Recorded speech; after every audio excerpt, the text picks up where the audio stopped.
मनोज जरांगेंविरोधात पुणे कोर्टाने अटक वॉरंट जारी केलं होतं। त्यावरून मनोज जरांगे चांगलेच आक्रमक झाले होते। अखेर मनोज जरांगे पुण्याला कोर्टात हजर राहण्यासाठी ॲम्ब्युलन्समधून आले।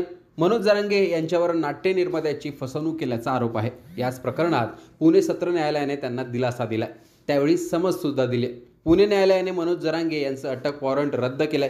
कोर्टाचा अवमान होईल अशा पद्धतीची वक्तव्य टाळावीत असा समजही देत आहोत असं सांगण्यात आलंय।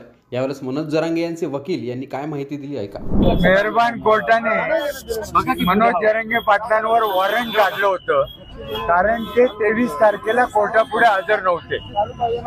त्यामुळे आज जी पुढची तारीख होती त्या तारखेला मनोज जरांगे पाटील हजर झाले। कोर्टापुढे आम्ही असा अर्ज केला की मागच्या तारखेला ते गैरहजर असण्याचं कारण म्हणजे ते त्यावेळेला अमरण उपोषणाला बसले होते 20 तारखेपासून 24 तारखेपर्यंत, आणि 23 तारखेला कोर्टामध्ये यायची त्यांची परिस्थिती नव्हती।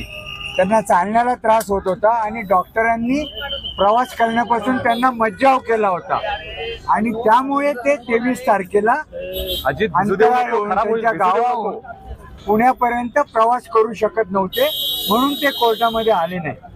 मागच्या वेळी 31 मेला ते स्वतःहून कोर्टापुढे हजर झाले होते आणि त्यांनी वॉरंट कॅन्सल करून घेतलं होतं। ती तारीख नसताना ते स्वतःहून हजर झाले होते। त्यावरून मी कोर्टाला असं सांगितलं की त्यांची जी कॉन्डक्ट आहे ती चांगली आहे, कोर्टाबद्दल त्यांना खूप हे आहे, म्हणजे कोर्टाबद्दल आदर आहे, त्यामुळे 31 तारखेला ते कोर्टापुढे हजर झाले होते। मागच्या वेळी सुद्धा फक्त आजारपणामुळे हजर झाले नाहीत, त्याचप्रमाणे आज जे आले ते ॲम्ब्युलन्स मध्ये आले, म्हणजे अजून सुद्धा त्यांची परिस्थिती प्रवास करण्यासारखी नाहीये, पण ॲम्ब्युलन्स मधनं सलाईन लावून ते आले आणि कोर्टापुढे हजर झाले। याच्यावरूनच दिसून येतं की कोर्टाबद्दल त्यांना नितांत आदर आहे। त्याचप्रमाणे मेडिकल सर्टिफिकेट्स कोर्टापुढे मी हजर केले, त्याच्यातनं असं दिसून येतं की 20 ते 24 ते उपोषणाला बसले होते। 24 तारखेला त्यांना उपोषण थांबवावं लागलं आणि त्यांना औरंगाबादला म्हणजे संभाजीनगर इथे हॉस्पिटलमध्ये ऍडमिट व्हावं लागलं।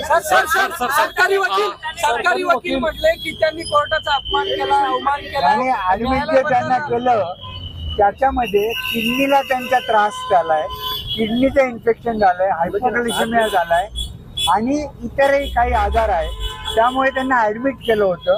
त्यांनी डॉक्टरांच्या सल्ल्याच्या विरोधात ते डिस्चार्ज घेतला आणि ते कोर्टामध्ये पुढची तारीख सांगा आणि किती बॉन्ड? 3 सप्टेंबरला पुढची तारीख ठेवलेली आहे, आणि जो बॉन्ड आहे तो 3000चा बॉन्ड त्यांनी मेहरबान कोर्टापुढे दिला। जो अटक अजामीन पत्र वॉरंट जो रद्द झाला आहे त्याबद्दल सांगा, तुमच्या वर्डिंग केलेली आहे आणि न्यायालयाचा अजामीन तो जो अजामीन पत्र जो वॉरंट होतं ते कोर्टाने रद्द केलं आणि पुढची 3 सप्टेंबर तारीख नेमली। Okay okay okay